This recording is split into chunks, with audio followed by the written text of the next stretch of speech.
बहुत बहुत धन्यवाद सभापति जी। सम्मानीय सदन, कल राज्यपाल जी का मैंने भाषण सुना, आज रामेश्वर शर्मा जी ने भी चीजें बताई। बात यह है कि इन दोनों भाषणों में एक चीज साफ थी, रोजगार का मुद्दा गायब था। जो रोजगार आज युवाओं के लिए सबसे बड़ा मुद्दा बन गया है। इस प्रदेश का हर युवा एक ही चीज पुकारता है, रोजगार रोजगार रोजगार। और उनकी पीड़ा मैं आप सबके सामने रखना चाहूंगा। बेरोजगार हैं साहब, इन्हें रोजगार चाहिए। भ्रष्टाचार में लोग खूब नौकरी पा रहे हैं, रिश्वत की कमाई खूब मजे से खा रहे हैं। नौकरी पाने के लिए यहां जुगाड़ चाहिए। बेरोजगार हैं साहब, इन्हें रोजगार चाहिए। टैलेंट की कोई कमी नहीं मध्य प्रदेश की सड़कों पर। दुनिया बदल देंगे, भरोसा करो इन लड़कों पर। कैसे मिले नौकरी जब नौकरी ही बिकी जा रही है। नौकरी की प्रक्रिया में अब तो सुधार चाहिए। बेरोजगार हैं साहब, इन्हें रोजगार चाहिए। साहब, मैं सभी यहां पर उपस्थित विधायकों को मैं एक चीज कहना चाहूंगा कि रोजगार का महत्व आज सबसे ज्यादा हो गया है। मैं खुद कॉम्पिटिटिव प्रतियोगिता परीक्षा से निकलकर डॉक्टर बना, सर्जन बना, और उस प्रतियोगिता परीक्षा की मैं पीड़ा समझता हूं कि जब 3-3, 4-4 साल आपकी परीक्षा नहीं आती, परीक्षा आती है तो रिजल्ट नहीं आता, रिजल्ट आता है तो उसमें भ्रष्टाचार हो जाता है। और यह सबसे बड़ी चुनौती इसलिए भी है क्योंकि मध्य प्रदेश में जब भी बच्चा कोई परीक्षा देता है तो वो बच्चा परीक्षा नहीं दे रहा होता सर, पूरा परिवार परीक्षा दे रहा होता है। और परिवार को डर लगा रहता है कहीं बच्चे के मानसिक संतुलन ना बिगड़ जाए और बच्चा आत्महत्या ना कर ले। यह हकीकत है। और यही सी स्थिति 2 दिन पहले इंदौर के एक बालक ने एमपीपीएससी की जो तैयारी कर रहा था, उसने आत्महत्या कर ली। उसके आत्महत्या करने से शायद कुछ लोगों को फर्क नहीं पड़ेगा, पर यह सिस्टम के मुंह पर जबरदस्त तमाचा है।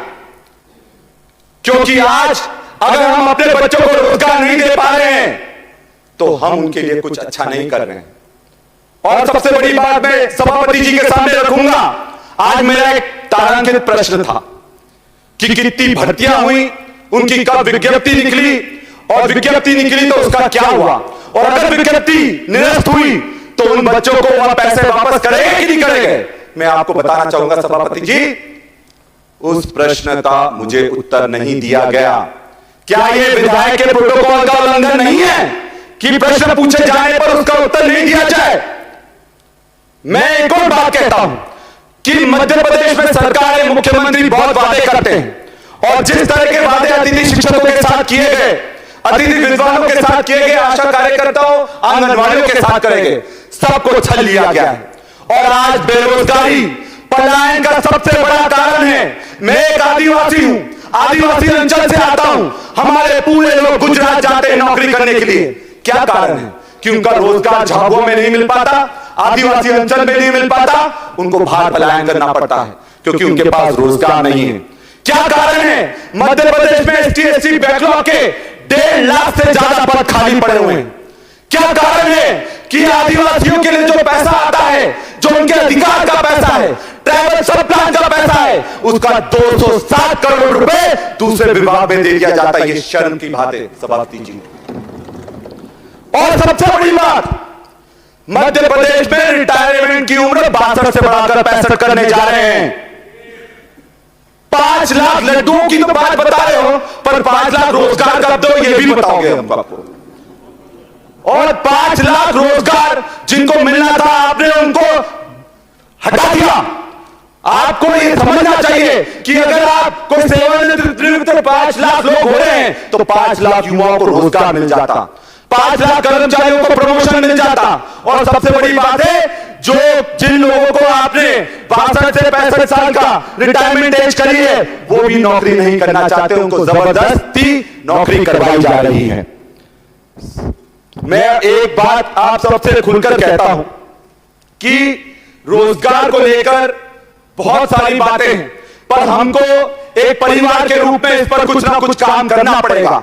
क्योंकि अगर हम उन युवाओं को रोजगार नहीं दे पाए, आप कब तक उनको लाठियों से डराओगे, कब तक डंडों से डराओगे, कब तक जेलों में बंद करोगे? अगर एक भगत सिंह बन गया तो सबको तबाह करता रख देगा, क्योंकि हम लोग भगत सिंह बनना नहीं चाहते हैं, हम लोग वो हाथ में चीज लेना नहीं चाहते हैं, क्योंकि यह महात्मा गांधी का देश है और हम जानते हैं कि हमारे अंदर भी भगत सिंह है, हमारे अंदर भी चंद्रशेखर आजाद है, और हम लड़ने से पीछे नहीं हटने वाले। हम लोग महात्मा गांधी के लोग हैं, हम गोडसे के लोग नहीं है जो माफी मांग लेंगे। समाप्त कीजिए, 5 मिनट हो गए। आज मैं 2 पंक्तियों के साथ अपनी बात को समाप्त करना चाहूंगा कि मध्य प्रदेश में युवाओं की क्या स्थिति है। पिछले 2 दशकों में मध्य प्रदेश में बेरोजगारों की एक ही कहानी है, दर दर भटक कर युवा झोंक रहे अपनी जवानी है, अपनी जवानी है। बहुत बहुत धन्यवाद। Thank you. शैलेंद्र जैन जी, सम्मानित सदस्य।